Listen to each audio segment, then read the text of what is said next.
The HOA's survey changed my property lines. Overnight, the day the HOA president showed up with 2 police officers and told me I was trespassing on my own lake road, I thought somebody had made a mistake. Then I saw the map they were carrying. According to that document, the road I'd maintained for nearly 20 years suddenly belonged to the HOA. The problem was, I knew it didn't. What started as an argument over a wooden gate turned into a trail of altered records, secret meetings, hidden development plans, and a surprise arrival that changed everything. And the deeper I dug, the clearer it became. They never wanted the road. They wanted what the road could give them. If you enjoy stories about standing your ground with facts, patience, and a little old-fashioned common sense, take a moment to subscribe. Now let me show you exactly how an HOA tried to take my private lake road and how the truth caught up with them. The day the HOA called the police on me, I was standing beside a freshly installed sign on a road I'd owned for nearly 20 years. By the end of that afternoon, 2 officers would tell me I was trespassing on my own property, and that was only the beginning. The sign wasn't complicated. Private Lake Road. No HOA access. Black lettering on white aluminum. 4 mounting bolts. 1 treated cedar post sunk 3 feet into the ground beside my gate. I installed it just after sunrise. The road stretched behind it for nearly half a mile, winding along the edge of Mercer Lake before disappearing through a stand of pines. Every foot of that pavement had been maintained with my money. Every crack sealed. Every shoulder repaired. I knew because I'd done most of it myself. When my father passed away, the ranch came to me. The lake came with it. So did the road. Nobody had ever questioned that. At least not until Denise Holloway became president of Silver Creek Estates. The HOA sat beyond the eastern ridge, 92 homes packed around a development that had been built years after my family already owned the land. For most of that time, we got along fine. Then Denise took over. Suddenly, residents started talking about community access. Then came requests, then demands, then letters, then meetings I never attended. The sign was my response. Nothing aggressive, nothing threatening, just a reminder. The road wasn't public. It never had been. I finished tightening the last bolt and stepped back to inspect my work. The lake shimmered beyond the trees. The gate stood open. Everything looked exactly as it should. For about 4 hours.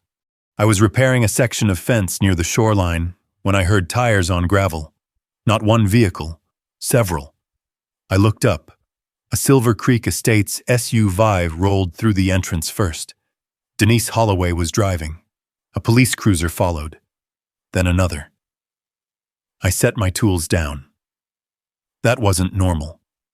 By the time I reached the gate, Denise was already standing beside the sign with her arms folded.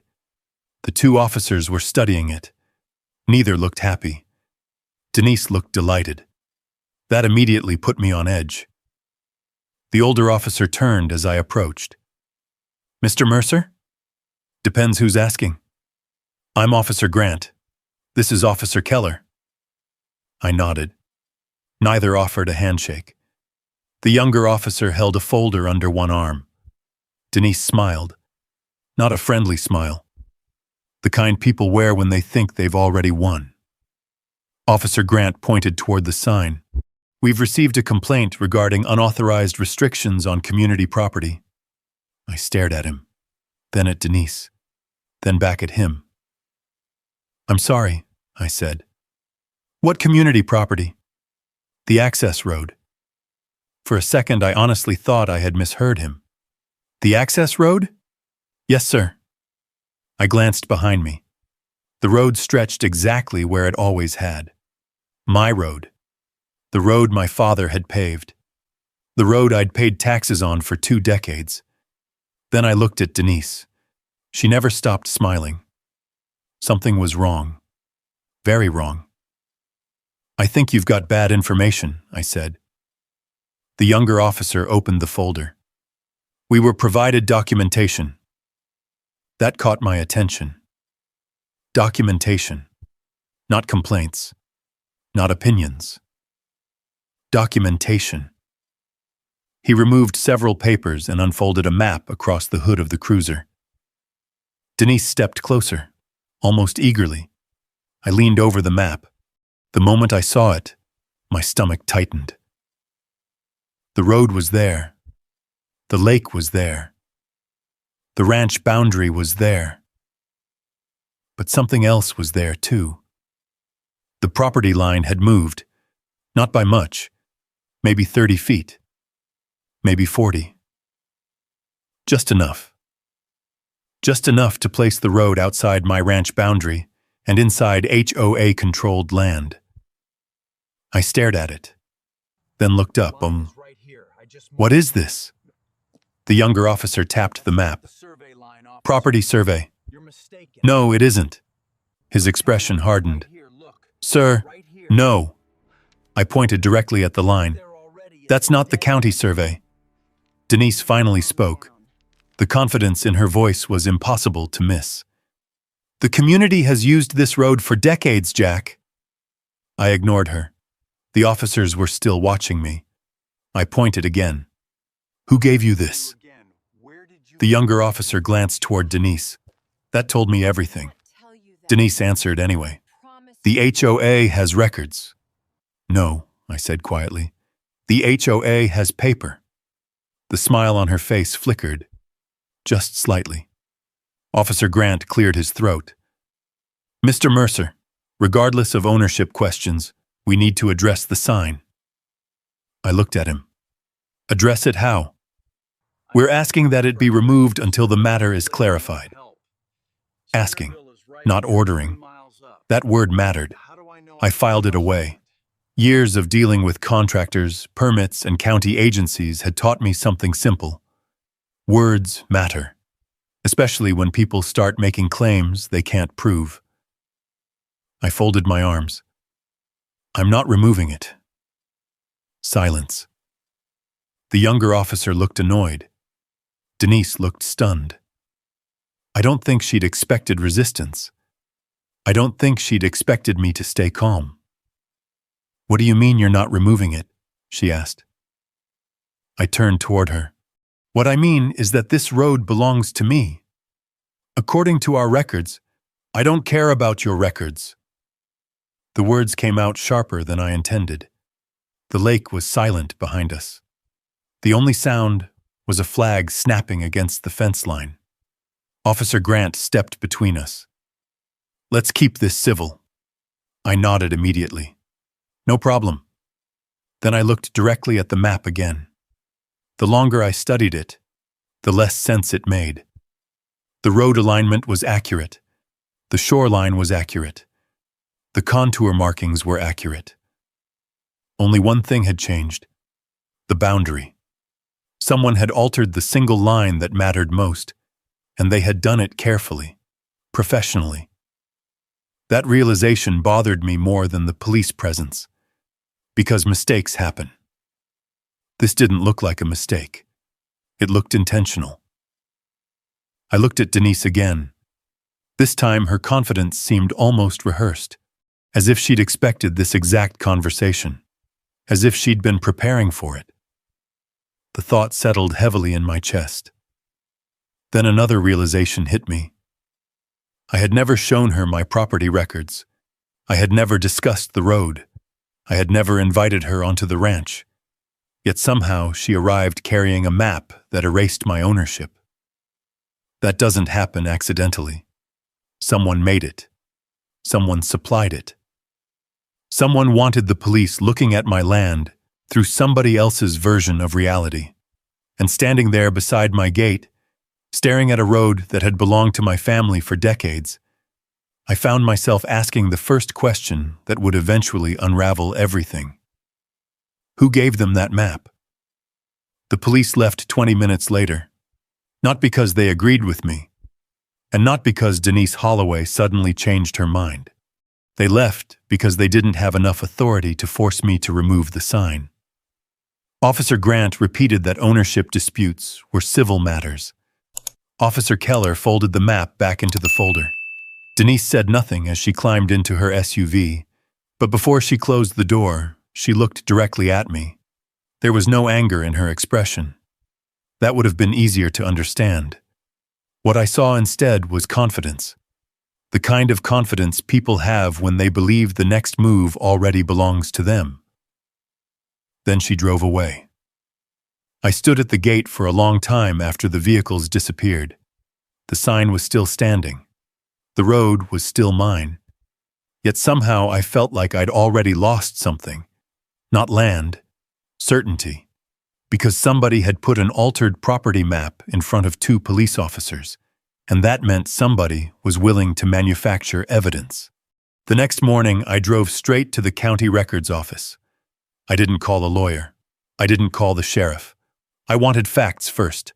The county building sat exactly where it always had. Inside, nothing had changed either. Same fluorescent lights, same old counters, same stacks of records. A clerk named Linda Morris had worked there longer than I could remember. When she saw me walk in carrying a folder, she smiled. "Morning, Jack." "Morning, Linda. What brings you in?" I laid the copy of the HOA map on the counter. Her smile vanished almost immediately. "Where'd you get this?" "That's what I'm trying to figure out." 10 minutes later, we were sitting in front of a monitor reviewing official survey records, then property plats, then deed transfers, then easements. Every document told the same story. The road belonged to my ranch. The lake frontage belonged to my ranch. Nothing had changed. Nothing. Linda printed 3 certified copies of the original survey. Then she placed them beside the HOA map. The difference jumped out instantly. Not to the average person. To someone looking carefully. The property line on the HOA version had been shifted west. Just enough to swallow the road. My road. Linda stared at both maps. Then she looked at me. "Jack, this isn't a survey error." I already knew that. "What is it?" She lowered her voice. "Somebody modified this." Those 4 words sat heavily between us. Somebody modified this. Not misunderstood. Not misread. Modified. Deliberately. I thanked her, paid for certified copies, and walked back toward my truck. That's when I heard someone call my name. "Jack." I turned. Ethan Parker was standing near the courthouse steps. Most people in the county knew Ethan. Retired surveyor. 68 years old. Spent 4 decades measuring property lines across half the state. If anyone understood land records, it was Ethan.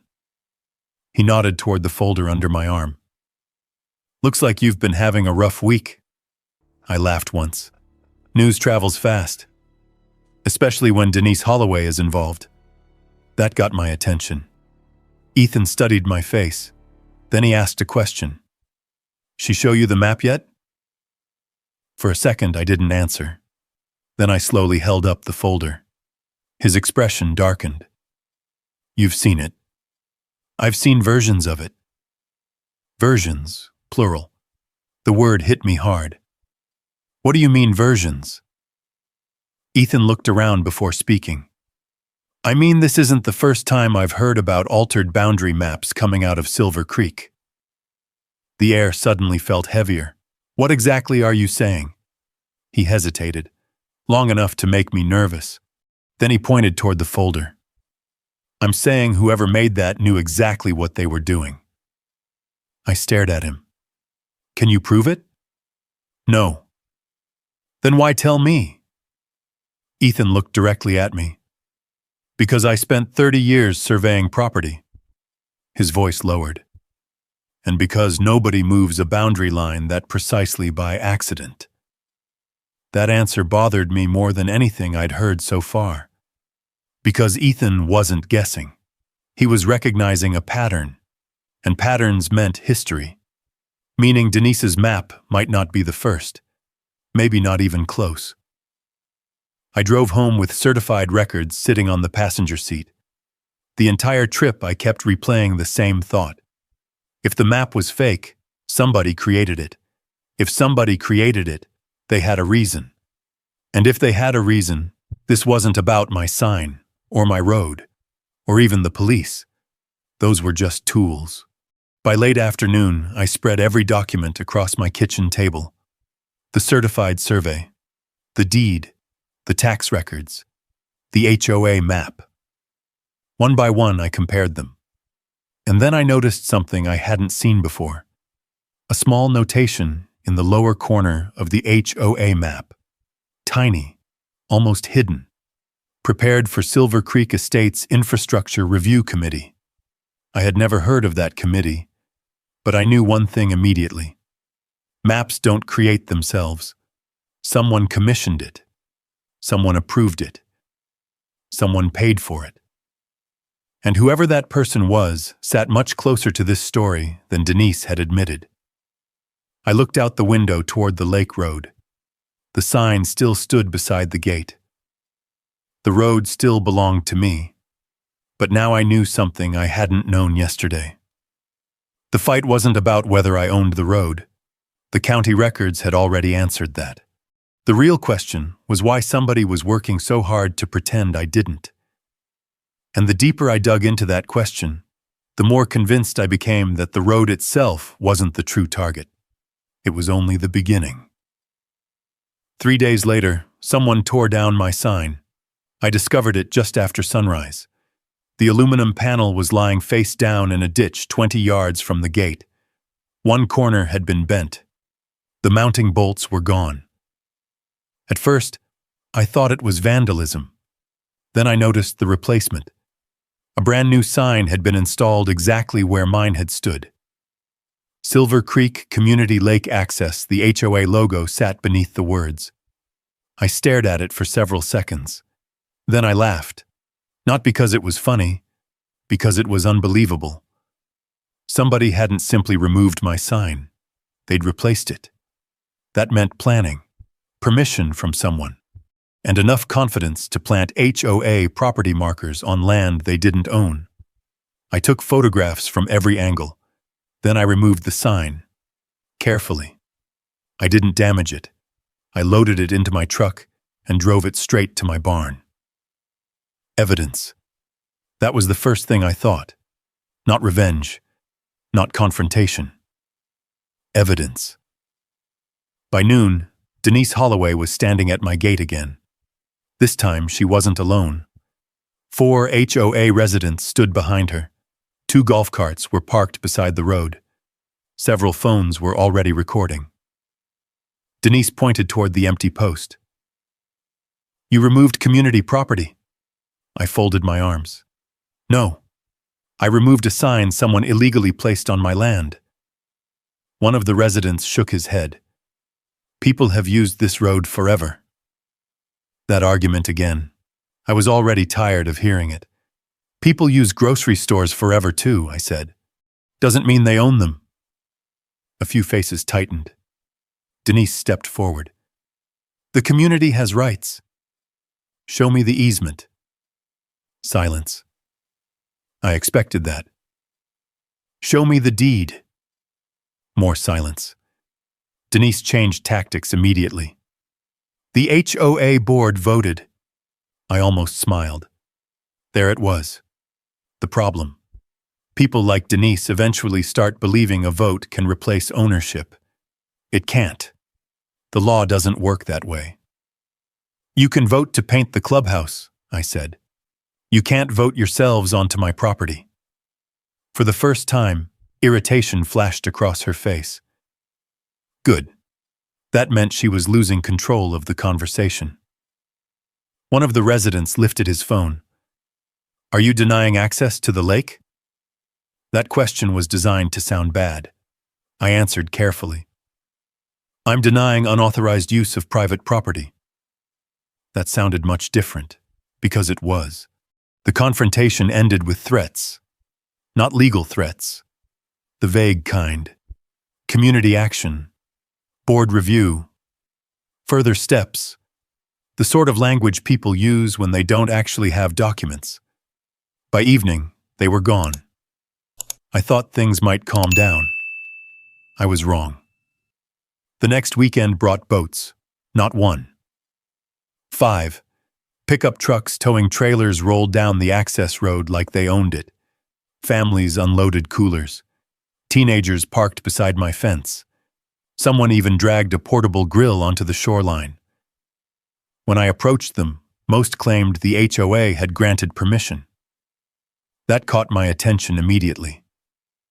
Granted permission. Permission to use what? My road, my shoreline, my land.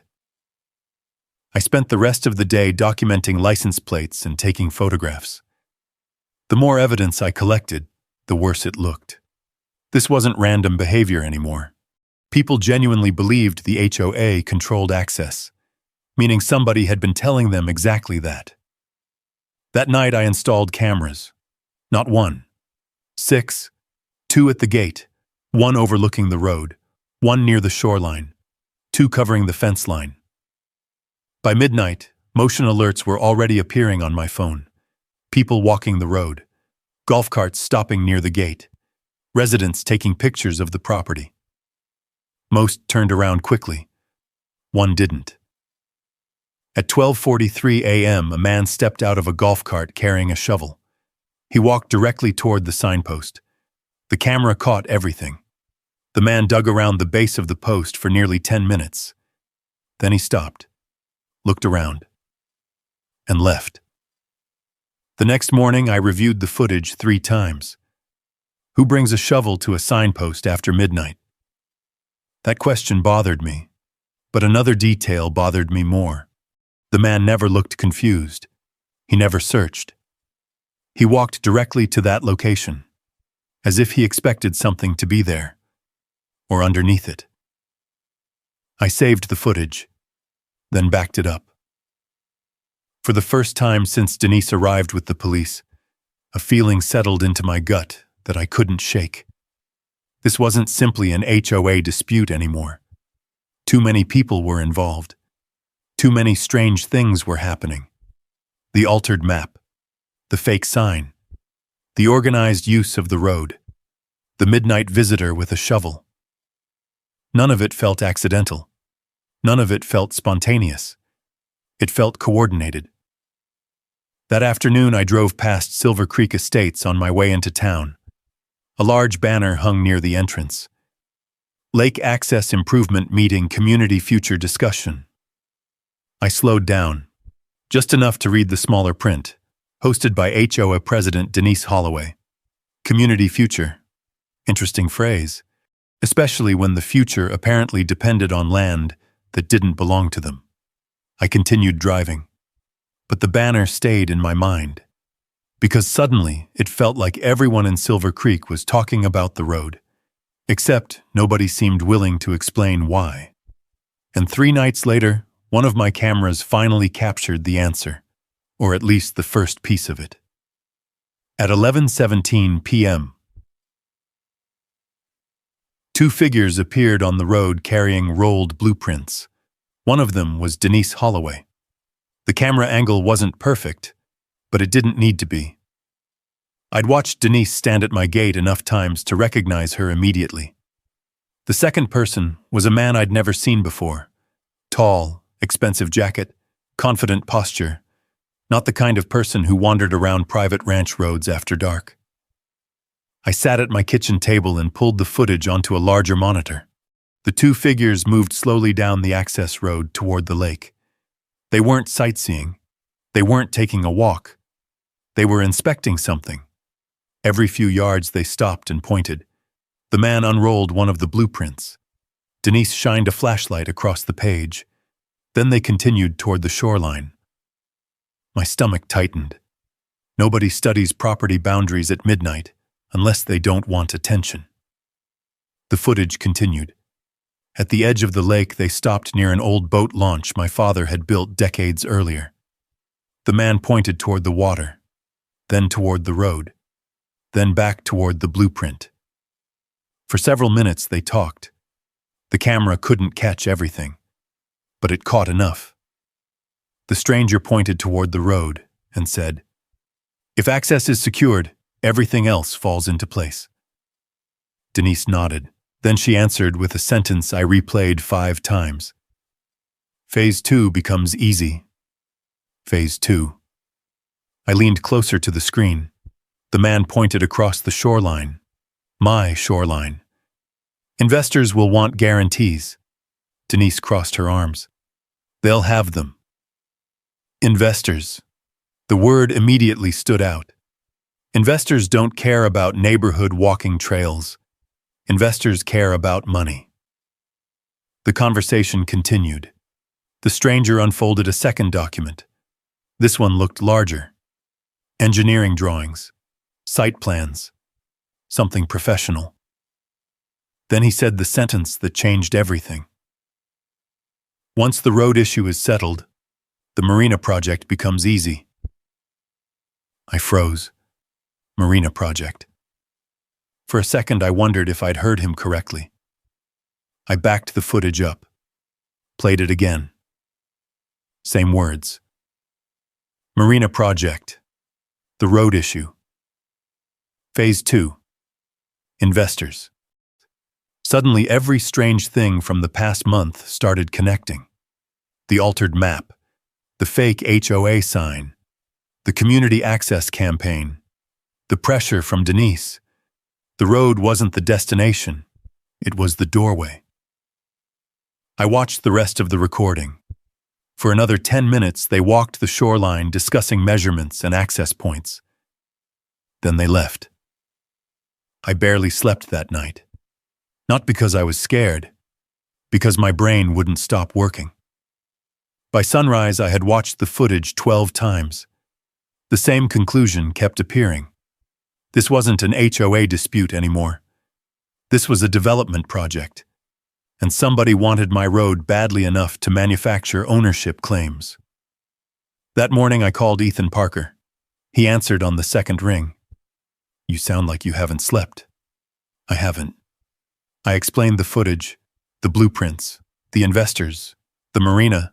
When I finished, Ethan was silent, long enough to make me uneasy. Finally, he spoke. Jack. Yeah? How much shoreline do you own?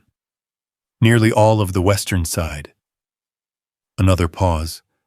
Then came the question that changed the way I viewed the entire situation. Do you know how much lakefront property like that is worth if someone turns it into commercial access? I didn't answer, because suddenly I understood where he was going. A marina wasn't about boats. A marina was about development.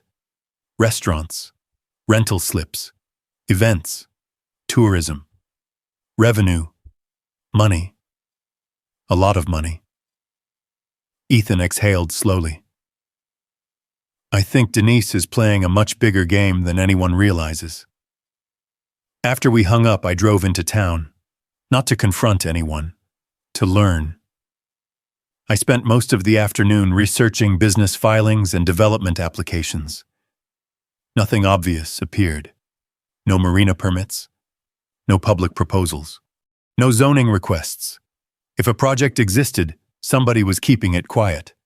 That alone told me plenty, because legitimate projects don't usually begin with altered property maps. Late that afternoon, I drove past Silver Creek Estates again. The banner announcing the community future meeting was still hanging near the entrance. This time, another sign had appeared beneath it.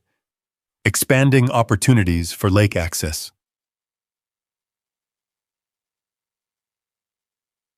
I stared at it through the windshield. Lake access, not trail access, not community walking paths. Lake access. The language was changing, and that mattered. Because people reveal their real goals when they stop choosing their words carefully. I returned home just before sunset. The cameras were still running. The road was still quiet. The lake looked exactly the same. Yet everything felt different. The dispute I'd been treating as an HOA power grab suddenly looked like the first stage of a business plan. And if there were investors involved, there would be paperwork. If there was paperwork, there would be evidence. And if there was evidence, Eventually, somebody would make a mistake. That evening, while reviewing footage one last time, my phone rang. Unknown number. I almost ignored it. Almost. Something made me answer. A woman's voice came through immediately. "Mr. Mercer? Who's this?" A brief pause. Then she said 4 words that made me sit upright. "My name is Sarah Whitmore." I didn't recognize the name. Not yet. But her next sentence changed that. "I used to work for Denise Holloway." The room went completely silent. Then Sarah lowered her voice and said, "You need to know what they're really planning." For a moment, neither of us spoke. I could hear traffic somewhere in the background on her end of the call. Then she continued, "Not over the phone." That got my attention immediately. People don't sound nervous when they're discussing HOA meetings. They sound nervous when they're discussing something they shouldn't know. "Who are you exactly?" I asked. "I handled records for Silver Creek for almost 3 years." "What kind of records?" Another pause. "The kind Denise doesn't want anyone else seeing." That was enough for me. We agreed to meet the following morning at a diner 20 miles outside town. Not in Silver Creek. Not near the lake. Neutral ground. I arrived first. Sarah Whitmore walked in 10 minutes later carrying a large manila folder. Mid-40s. Professional. Exhausted. She looked over both shoulders before sitting down. That told me more than anything she could have said. "You think somebody followed you?" I asked. "No." She hesitated. "Not yet." Then she slid the folder across the table. I opened it. The first document looked like an engineering study. The second looked like a development proposal. The third stopped me cold. It was a site plan. A detailed site plan. Boat slips, parking lots, shoreline access, dock structures, service buildings. The drawing covered a large section of Mercer Lake, including my side. I slowly looked up. "What is this?" Sarah folded her hands. "The real project." The words landed heavily. For several seconds, I simply stared at the plans. Then I noticed something else. A highlighted route running directly across my road. My road. The same road Denise claimed belonged to the HOA. I looked back at Sarah. "When was this created?" "About 11 months ago." 11 months. That meant the planning started long before my sign, long before the police, long before Denise ever stood at my gate. This wasn't a reaction. It was a strategy. Sarah pointed toward the highlighted route. "The road is Phase 1. The exact phrase from the camera footage. My stomach tightened. "Phase 1 of what?" "A private marina development." She pulled another document from the folder. "Projected revenue estimates. Construction costs. Investor projections. Property appreciation forecasts." The numbers were enormous. Millions of dollars. All dependent on one thing. Access. Access through my property. I leaned back in the booth. Everything suddenly made sense. The fake survey. The community access campaign. The HOA meetings. The pressure. The road wasn't valuable because it was a road. It was valuable because it controlled the only practical route to the lakefront. Sarah reached into her purse and produced a flash drive. Then she placed it on the table beside the folder. "What's on that?" "Emails." My eyes narrowed.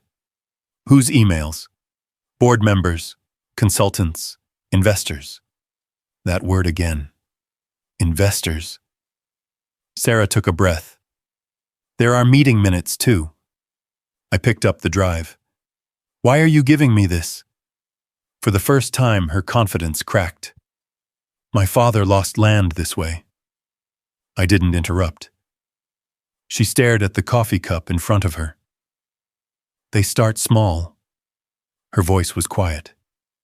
access agreements, shared use, community benefit arguments. I knew where this was going. Then what? They make ownership complicated enough that people give up. The answer hit harder than I expected, because I'd already seen the first steps, the altered map, the false claims, the pressure campaign. Sarah wasn't describing theory. She was describing a playbook. I looked through more documents, engineering studies, financial forecasts, preliminary marina concepts. Then I found a familiar name, Denise Holloway. Several times. Her husband Rick's name appeared too. Approval signatures, meeting attendance, internal recommendations. They weren't reacting to an opportunity. They were helping create one. Does anyone else know about this? I asked. Sarah shook her head. Not many. Why leave now? She laughed softly. Not because anything was funny, because she was tired. Because eventually you realize there's a difference between development and theft. That answer stayed with me. We spent another hour reviewing files. The deeper I looked, the worse it became. Every major document assumed future access through my road, not hoped for, assumed, as if ownership was already settled, as if somebody had already decided my property rights were temporary obstacles.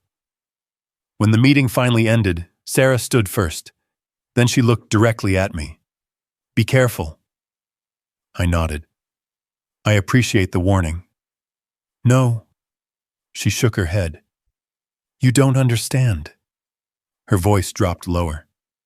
Denise knows information is leaking. I felt a knot form in my stomach. Does she know it's you? Not yet. Not yet. Those two words carried plenty of weight. Sarah picked up her purse, then stopped. One final hesitation. If she realizes you have evidence, she's going to stop worrying about the road. What will she worry about? For the first time since we'd met, genuine fear crossed her face. The evidence itself. Then she walked out of the diner, leaving me alone with a flash drive, a folder full of development plans and enough documents to destroy every public claim Denise Holloway had made. I sat there for several minutes after she left. The road dispute was over, at least in my mind. Because now I knew the truth. The road had never been the goal. It was the key. And somebody had spent nearly a year trying to steal it.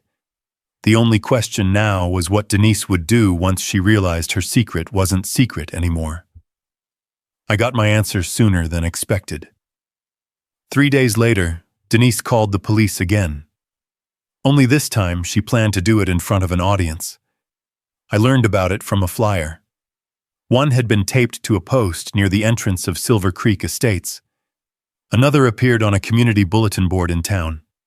Community Access Dispute Resolution, Public Discussion, Lake Road Access Saturday, 10 a.m. The wording sounded official. That was intentional. Everything Denise did was intentional. By the time Saturday arrived, nearly 40 people were gathered near my gate. Residents stood in small groups holding coffee cups and phones. Golf carts lined both sides of the road. Several people had lawn chairs. They weren't there to watch a discussion. They were there to watch a surrender. Denise stood near the entrance wearing a bright blue jacket and the confident smile I'd come to recognize. The same smile she'd worn when the first officers arrived. The same smile she'd worn while carrying a fake map. She believed she controlled the story. What she didn't know was that I now understood the real reason she wanted the road. And more importantly, I wasn't the only one. At exactly 10 o'clock, 2 town police cruisers rolled into view. A murmur moved through the crowd.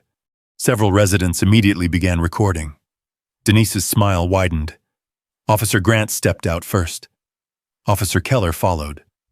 Neither looked particularly excited to be there. I couldn't blame them. The first visit hadn't gone well. Denise walked toward them immediately. The crowd watched, waiting, expecting. Then something unexpected happened. Two more vehicles appeared behind the cruisers. County vehicles, not police cruisers. County investigators. The reaction was immediate. Confusion spread through the crowd. I felt it too, because I wasn't expecting them either. The first vehicle stopped. A tall man stepped out carrying a folder. The second vehicle parked beside him. Another investigator emerged. Both wore county identification. Both looked focused. Neither looked interested in HOA politics. The taller of the two approached the group. Lieutenant Wade Turner. His voice carried easily. He glanced around before introducing the second man. Caleb Ross, State Land Records Investigation Division. That got everyone's attention, especially Denise's. For the first time all morning, her smile faded. Not completely, just enough. Turner looked toward the gathered residents. Who filed the complaint regarding ownership of the access road? Denise immediately raised her hand. The confidence returned. This community has been trying to resolve... Turner interrupted. You're Denise Holloway? Yes. President of Silver Creek Estates? That's correct. Turner nodded, then opened the folder. The crowd grew quieter. I noticed several residents lowering their phones. Not because they lost interest, because suddenly this looked different. This no longer felt like an HOA meeting. It felt official. Turner held up a document. Mrs. Holloway, did you submit ownership materials regarding this road? Yes. Including survey documents? Yes. Simple answers. Confident answers. The problem was that Turner already seemed to know the answers. Caleb Ross stepped forward. He unfolded a large survey map.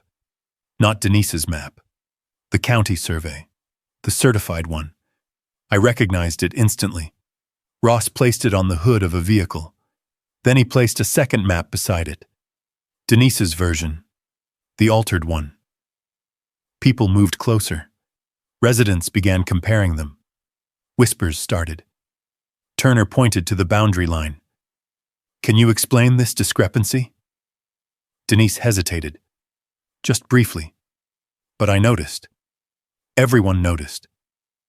The HOA records reflect historical usage. Turner nodded slowly. That's not what I asked. The silence became uncomfortable. Ross pointed directly at the shifted property line. This boundary doesn't match county records. No response. It also doesn't match tax records. Still nothing. Then came the question that changed the atmosphere completely. Who created this document? Denise's confidence cracked. For the first time since I'd met her, she looked uncertain. Not defeated, just surprised. Like someone realizing the conversation wasn't following the script they'd prepared. A resident near the front spoke up. What does that mean? Turner turned toward the crowd. It means we're verifying ownership claims. Another resident frowned. Does Jack own the road or not? Ross answered immediately. According to every county record we've reviewed, yes. The crowd went silent. Completely silent. The effect was immediate. People looked at Denise, then at me, then back at Denise. Questions started appearing in their faces. Questions she clearly didn't want them asking. One homeowner stepped forward. Wait, if the road belongs to Jack, why have we been told otherwise? Nobody answered. Because nobody could. Turner closed the folder, then looked directly at Denise. We'll need copies of all HOA records related to this access claim. That landed like a hammer. Several residents exchanged nervous glances. Denise opened her mouth, closed it again, then finally managed a response. Why? Turner didn't smile. Because we're interested in understanding how these ownership claims were created. The word created hung in the air, not discovered, Not documented. Created. And suddenly I understood something. This wasn't just a disagreement anymore. The investigators weren't examining my ownership. They were examining Denise's claims. The power had shifted, and judging by the look on Denise Holloway's face, she realized it too. As the crowd slowly broke into uneasy conversations, Caleb Ross handed Turner another document. Turner scanned it, then looked back at Denise. His expression changed. Just slightly. Enough for me to notice. Enough to know they'd found something. What exactly they found, I didn't know, not yet. But whatever it was, it had their full attention. And for the first time since this whole nightmare began, the investigators seemed far more interested in Denise Holloway than they were in me. The following week, I got a call from Lieutenant Wade Turner. It lasted less than 3 minutes. Mr. Mercer, we'd like copies of your maintenance records. All of them? All of them. I smiled, because unlike Denise, I kept records. Every repair invoice, every tax statement, every paving contractor receipt, every permit. 20 years of paperwork sat inside filing cabinets in my office. If somebody wanted proof I maintained that road, I had enough documentation to fill a truck bed. 3 days later, Caleb Ross arrived at the ranch. Not with police, not with lawyers, with boxes. Lots of boxes. He spent nearly 6 hours reviewing documents, road maintenance logs, property tax records, survey reports, insurance documents, old photographs. When he finished, he looked genuinely impressed. You kept everything. I shrugged. My father taught me that paperwork outlives arguments. Ross nodded. Smart man. Then he loaded copies into his vehicle and left. The real surprise came 2 weeks later. The investigators weren't just collecting records from me. They were collecting records from Silver Creek Estates, and apparently that process wasn't going well. Rumors started spreading through town. Board members receiving requests for emails, meeting minutes being subpoenaed, financial reports being reviewed, residents asking questions. Questions Denise didn't seem eager to answer. Then Ethan Parker called. You heard about the board meeting? I hadn't. Which one? The emergency one. That got my attention. According to Ethan, nearly 70 homeowners packed into the clubhouse. What was supposed to be a routine update turned into an argument. People wanted answers, specifically about the road, and specifically about the maps. Several residents reportedly demanded to know why county records contradicted HOA documents. No one received a clear answer. That mattered. Because confusion is manageable, contradictions are not. 3 days later, Sarah Whitmore contacted me again. This time she sounded less nervous, but more frustrated. They found the emails. I sat upright. What emails? The access acquisition emails. The phrase immediately caught my attention. Access acquisition. That didn't sound like neighborhood management. That sounded like strategy. Sarah explained that investigators had uncovered internal discussions dating back nearly a year. Emails involving Denise. Emails involving her husband, Rick Holloway. Emails involving consultants and board members. The language wasn't subtle. Road acquisition, access expansion, future shoreline utilization, potential development opportunities. I wrote everything down. Then Sarah told me something that stopped me cold. They knew. Knew what? The road wasn't theirs. For a second I thought I'd misunderstood. They what? They knew. Her voice hardened. There are emails discussing county records. I felt my stomach tighten. Are you sure? Positive. The room went quiet, because that changed everything. There's a huge difference between being wrong and knowing you're wrong. One is a mistake. The other is a decision. Sarah continued. The investigators found discussions about ownership problems months before the police were ever called. Months, not weeks. Months. Meaning Denise and Rick Holloway understood the legal situation long before they accused me of blocking community property. Long before the fake survey appeared. Long before residents started using the road as if it belonged to them. The campaign wasn't based on misunderstanding. It was based on ignoring reality. That realization hit harder than any confrontation we'd had, because it removed the last possible excuse. A few days later, another piece of information surfaced. This one came from a homeowner inside Silver Creek. Someone I barely knew. He stopped me outside a hardware store. Jack. I turned. He looked uncomfortable, like someone regretting a conversation before it started. What is it? He glanced around, then lowered his voice. My HOA dues went up last year. I wasn't sure where this was going. Okay. They told us it was for future lake access improvements. Now I was listening. The man folded his arms. A lot of people paid. How much? Thousands. Thousands. Per household. Across 92 homes. I did the math immediately. The number was staggering, especially for a project involving a road the HOA didn't own. That evening I called Sarah. Her response came instantly.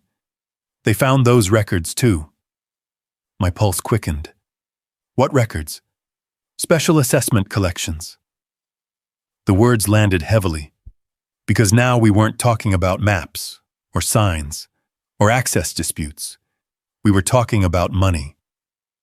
Large amounts of money, collected from residents based on future lake access plans. Plans tied to a road Denise knew she didn't control. The more investigators uncovered, the uglier everything became. What started as an argument over ownership was turning into something else entirely. Something much larger. Something involving documents, money, representations, promises. And according to the investigators, every trail led back to the same people. Denise Holloway, Rick Holloway, and the project they kept trying to hide. The road war was over. Now the real investigation had begun. The only remaining question was where all that money had gone. And judging by the look on Lieutenant Turner's face during our last conversation, he intended to find out. For the first time since Denise Holloway started her campaign against me, the pressure shifted. Not completely, but enough to notice. The calls stopped. The complaints stopped. No more HOA notices appeared in my mailbox. No more residents showed up demanding access to the road. The silence felt strange, almost unnatural. Then I learned why. People inside Silver Creek Estates had started asking questions. Lots of questions. And Denise wasn't answering them. The first sign came from Ethan Parker. He called one Tuesday afternoon. You should have seen the clubhouse last night. I laughed. That bad? Worse. According to Ethan, nearly every seat had been filled. Homeowners who normally skipped meetings suddenly showed up. Retirees, business owners, families, people who had spent months believing Denise's version of events. Now they wanted explanations, specifically about the special assessments, specifically about the lake access project, and most importantly, specifically about the money. Ethan said the meeting started normally. Then someone stood up, a homeowner named Karen Mitchell, no relation to Denise. She held up copies of HOA financial statements, then asked a simple question. If Jack owns the road, why are we paying for access improvements? Nobody had a good answer. Another homeowner followed, then another. Within 20 minutes, the meeting had turned into an interrogation. People wanted numbers, dates, contracts, documents. Denise reportedly tried redirecting the discussion, Community benefits, future opportunities, long-term planning, the usual language.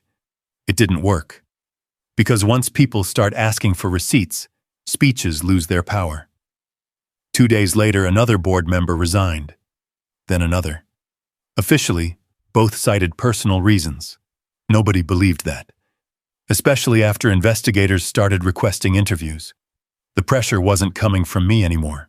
It was coming from inside Denise's own neighborhood. That was far more dangerous. A week later, Sarah Whitmore called again. This time she sounded almost relieved. They're turning on each other. I sat forward. What happened? Board members are hiring attorneys. That got my attention. Not because it was surprising, because it meant fear had entered the equation.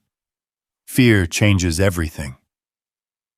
Sarah explained that several former supporters were now distancing themselves from Denise and Rick Holloway. Emails had surfaced. Meeting records had surfaced.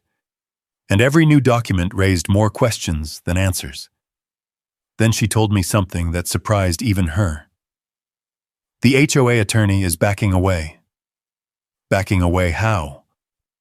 He doesn't want to be attached to the ownership claims anymore. That mattered. Lawyers rarely abandon arguments unless they see serious problems ahead.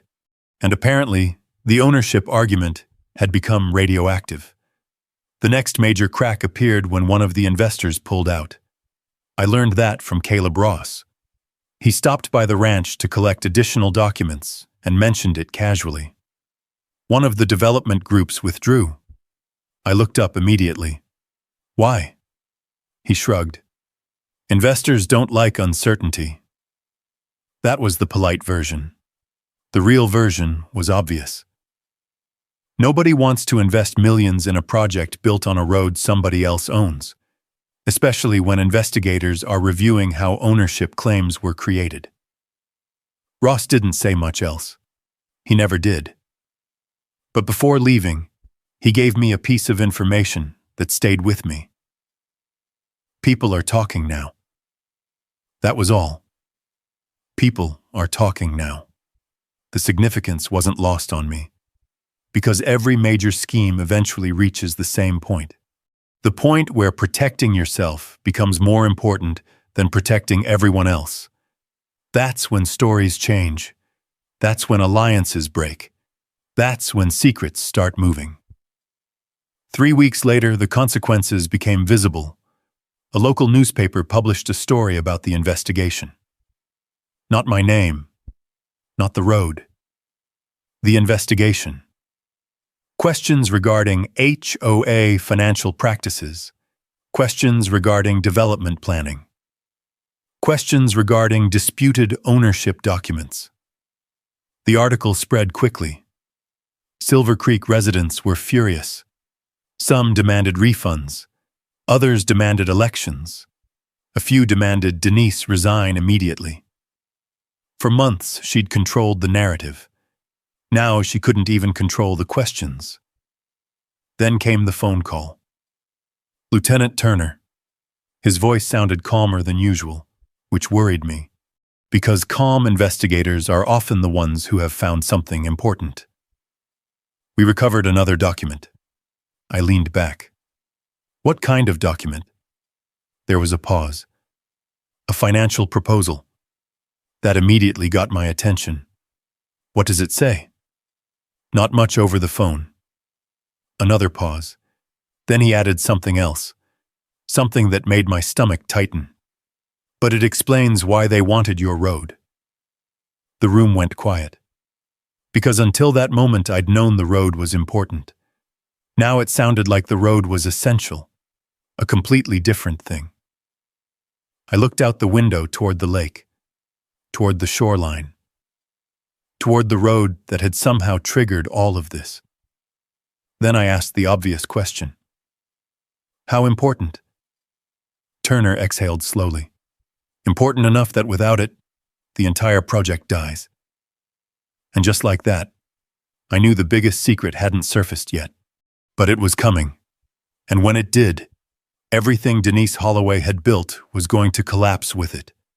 3 days after my conversation with Lieutenant Turner, I found myself sitting across from him and Caleb Ross inside a county conference room. The atmosphere felt different, not tense, certain. The uncertainty that had surrounded the investigation for months was gone. In its place was documentation. Folders covered the table, financial records, meeting minutes, development proposals, email chains. The paper trail was finally complete. Turner slid a thick binder toward me. "We thought you should see this." I opened it. The first page looked harmless enough. A project summary. The second page wasn't.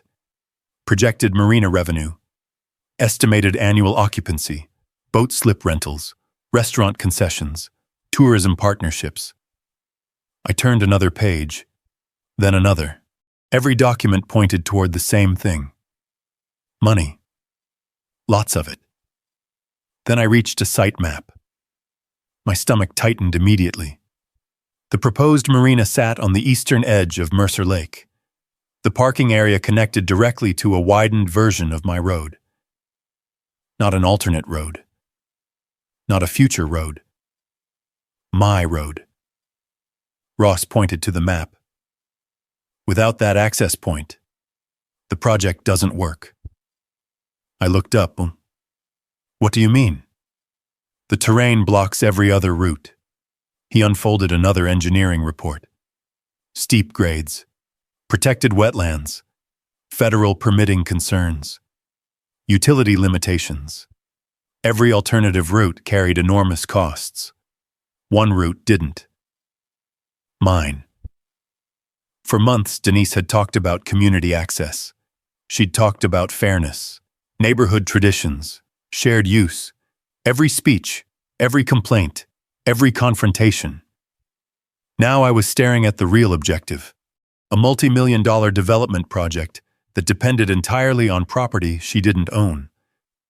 Turner flipped several pages deeper into the binder. "Keep going."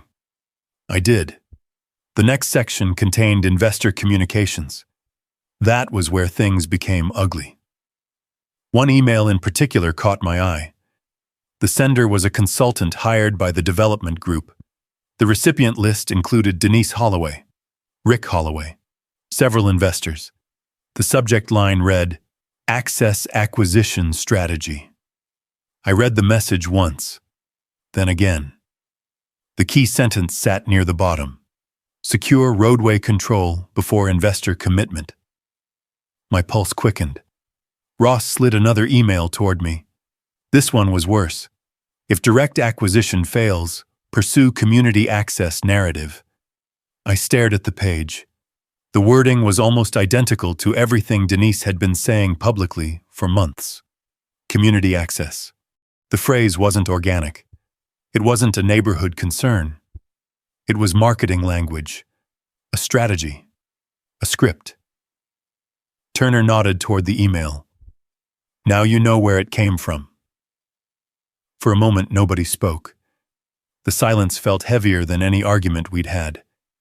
Because arguments leave room for doubt. Documents don't. Then came the final blow. Ross opened a separate folder. Financial projections. Projected investor returns. Estimated marina valuation. Development expansion opportunities. Future hospitality construction. The numbers were staggering. Tens of millions. I finally understood why the road mattered so much. It wasn't about convenience. It wasn't about a walking path. It wasn't even about lake access. The road represented leverage. Control the road. Control the marina. Control the revenue. Everything else followed. Turner leaned back.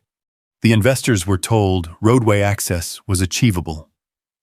By Denise? He nodded. And Rick. That answer didn't surprise me anymore.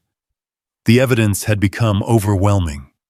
The fake survey, the HOA campaign, the special assessments, the internal emails, the development plans. Each piece pointed to the same conclusion. The road war had never been a neighborhood dispute. It had been the first phase of a land development strategy. The only problem for Denise was simple. She built the entire plan around property she didn't own. News of the findings spread quickly, much faster than I expected. Homeowners inside Silver Creek were furious. Many had invested money into the promised lake access project. Others had supported Denise publicly. Now they were discovering the project depended on claims investigators considered unsupported. The reaction was immediate. Calls for resignation, special meetings, attorney consultations, refund demands. People who once defended Denise now wanted explanations. Explanations she couldn't provide. A week later, Sarah Whitmore called again. Her voice sounded exhausted. "It's over." I wasn't sure what she meant. The project? The illusion. That answer felt accurate, because that's what the HOA campaign really was, an illusion. A story built carefully enough that people would stop asking questions. Now the questions had returned, and every answer led somewhere Denise didn't want to go. Before hanging up, Sarah shared one final piece of information. The investigators are preparing for testimony. That got my attention immediately. Testimony from who? Everyone. Board members, consultants, developers, former employees, even investors. The paper trail was no longer hidden. Now people would have to explain it. Under oath. I hung up and walked outside. The lake sat exactly where it always had. The road stretched quietly toward the shoreline. Nothing about the property had changed, yet everything around it had. For months, people questioned whether I owned the road. Now nobody questioned that anymore. The new question was much bigger. How many people knew the truth before this started? And more importantly, how would Denise Holloway explain any of it when she was finally forced to answer questions she couldn't avoid? That answer was coming, and it was coming inside a courtroom.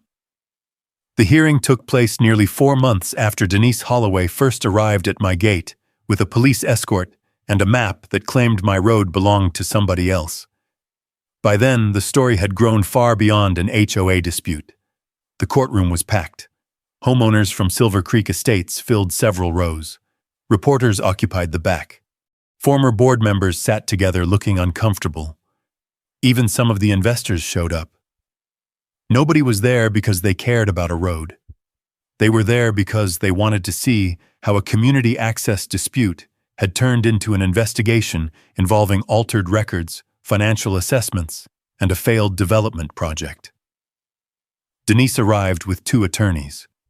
Rick Holloway sat beside her. Neither looked nearly as confident as they had months earlier. The proceedings started with documents. Lots of documents. Certified surveys, property deeds, tax records, maintenance logs, the same records I'd been collecting and preserving for years. The county surveyor testified first. His testimony was simple. The road belonged to my ranch. It always had. No easement existed. No transfer had occurred. No public access designation had ever been granted. No ambiguity. No gray area. Just facts. Then came Caleb Ross. He walked the court through the ownership records, the altered maps, the discrepancies, the timeline. One by one, every claim the HOA had made began falling apart. But the real damage started when the emails were introduced. The courtroom became noticeably quieter. Messages discussing roadway control. Messages discussing investor concerns. Messages discussing access acquisition strategies. Then came the email that seemed to drain the energy from Denise's entire defense. Secure roadway control before investor commitment. The sentence appeared on a large screen. Nobody needed legal training to understand it. The room sat silent. Because suddenly, the entire campaign made sense. The fake map, the pressure, the community access narrative. The special assessments. None of it had been random. It had been a strategy. Sarah Whitmore testified next.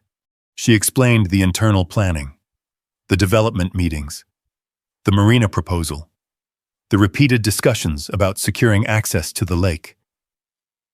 She remained calm throughout, professional, direct, and devastating. Then the financial records were presented. Special assessments collected from homeowners, funds designated for future lake access improvements, projections tied directly to the proposed marina development. Homeowners in the audience looked stunned. Some looked angry. A few simply stared at Denise. The final witness was Lieutenant Wade Turner. His testimony focused on the investigation itself, the document reviews, the interviews, the discovery process. Most importantly, the evidence showing that key HOA leadership knew county ownership records contradicted the claims being made publicly. That point mattered, because mistakes can be forgiven. Knowing better is harder to explain. By late afternoon, the momentum in the courtroom had completely shifted. Months earlier, Denise had tried to portray me as the obstacle. Now she was the one answering questions, and every answer seemed to create two more. When the hearing finally ended, the judge took the matter under review. The waiting lasted several weeks. Then the rulings arrived. The HOA's ownership claims were dismissed. The road remained private property. The marina proposal collapsed. The access strategy failed. Additional investigations into financial conduct continued. Within days, Denise resigned as HOA president. Rick stepped down shortly afterward. Several board members followed. The project investors withdrew. The development company dissolved its involvement. Everything built around control of the road simply unraveled. Not because of anger, not because of threats, because the paperwork didn't support the story. A month later, I stood beside the gate where the whole fight had started. The original sign had been replaced. The fence had been repaired. The cameras remained in place, though I barely checked them anymore. The road stretched toward the lake exactly as it always had. Quiet. Undisturbed. Mine. I installed one final sign beneath the main marker. Simple black lettering. Private Road County, verified HOA, denied. Then I stepped back and looked at it. No celebration, no victory speech, just closure. That evening, I carried a chair onto the porch overlooking the lake, the same porch where I'd sat when Denise first started making claims about community access, the same porch where I'd reviewed camera footage and studied records. The same porch where I'd wondered whether anyone would believe the truth. The lake reflected the last light of the day. The road was empty. No police. No HOA meetings. No flyers. No demands. Just silence. The good kind. The kind I'd hoped for when I inherited the ranch. Funny thing is, the road never changed ownership. The lake never moved. The property lines never changed. The truth had been there the entire time. The only thing that changed was that eventually everyone else was forced to acknowledge it. And that's the part people often forget. Justice doesn't always arrive with dramatic speeches. Sometimes it arrives inside a filing cabinet. Sometimes it arrives in a survey record. Sometimes it arrives because one person refuses to stop keeping receipts. The road stayed mine, because it had always been mine. And in the end, the truth proved stronger than every map, meeting, and promise built to hide it. If there's one lesson I take away from all of this, it's that keeping records and staying calm can matter more than being the loudest person in the room. The road didn't stay mine because I argued harder than anyone else. It stayed mine because the facts never changed, the dates never changed, the survey never changed. When questions started flying and people began telling different stories, Those records spoke louder than opinion ever could. I think that's true for a lot of things in life. Sometimes standing your ground doesn't mean raising your voice. Sometimes it means being patient enough to let the truth catch up. Whether it's a piece of land, a family business, or something you spend years building, there's values in protecting it the right way and trusting the process when the facts are on your side. Now, I'd love to hear from you. Have you ever dealt with an HOA, a property dispute, or a situation where you had to rely on documentation to prove the truth? Drop a yes in the comments if you would have stood your ground, or share your story below. I read as many comments as I can, and they often the best part of these videos. And if you enjoy stories about ordinary people facing tough situations with patience, common sense, and determination, consider subscribing. There are plenty more HOA, brand, land, and property price story ahead, and I'd be glad to have you along for the journey.